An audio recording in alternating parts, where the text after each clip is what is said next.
November 10, 2022, the minority in Parliament moved a motion for a vote of censure in the House. Subsequently, Speaker Alban Bagbin referred the motion to an ad hoc committee of 8 members. Their terms of reference was to investigate these allegations that were made against the finance minister.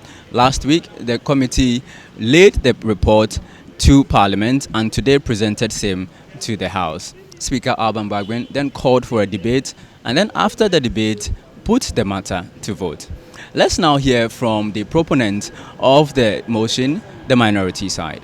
The finance minister should have left yesterday. But Mr. Speaker, on the basis of the recklessness of the finance minister, that has led to the collapse of the city. That has led to inflation at 40%. That has led to interest rate in excess of 40%. It's all down to the finance minister. Mr. Speaker, I have a document from the Bank of Ghana.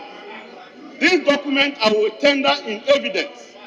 The document is labeled Bank of Ghana response to statement by Honorable Isaac Adongo, and that statement hangs the finance minister and hangs the governor of the Bank of Ghana.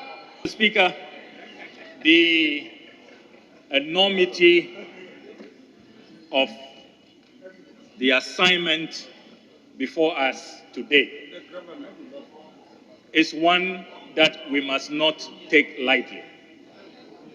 Since this whole Article 82 vote of censure exercise commenced, we have been bombarded by lawyers who have been marshaled by the Honorable Finance Minister, right from committee all the way to today.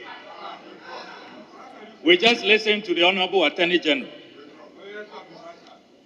The question that I want to pose, Right Honorable Speaker, is that who speaks for the victims of the Honorable Finance Minister? To ask this House to stand strong and firm together in bidding goodbye to the Honorable Minister for Finance and bidding him farewell that at least 6 years as Minister of Finance, he's done his part.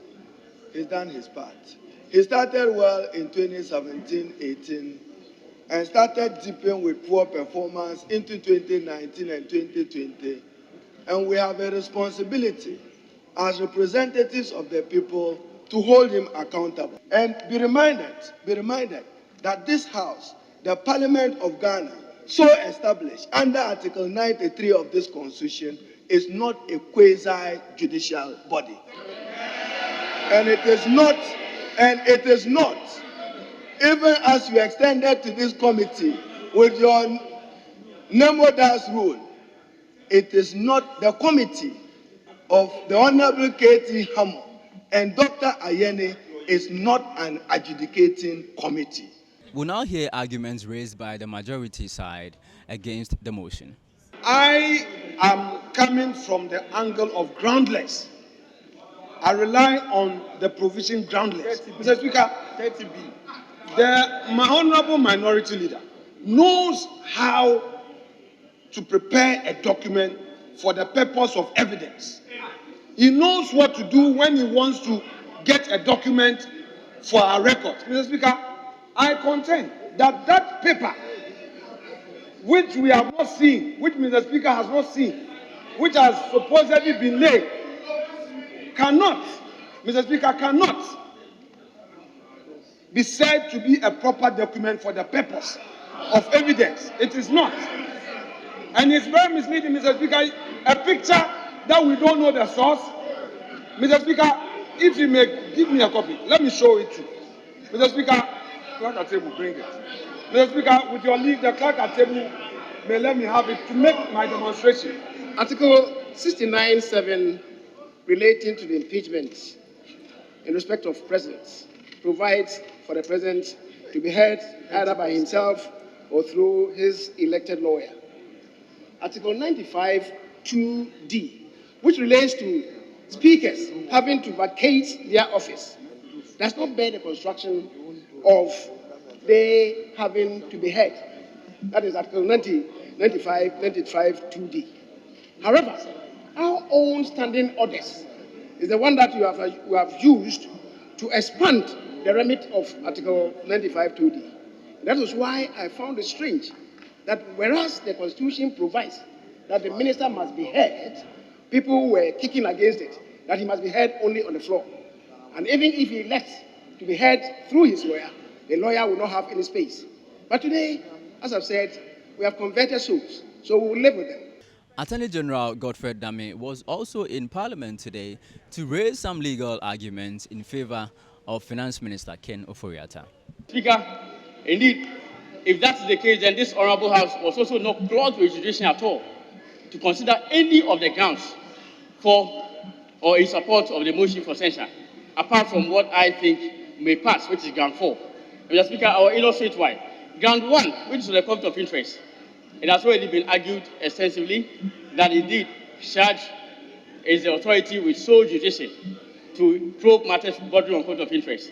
I will just quickly refer to the holding of the Supreme Court at page 845 in Okilitoa Blackwell versus Attorney General, reported in 2012, Volume 2 Program Report.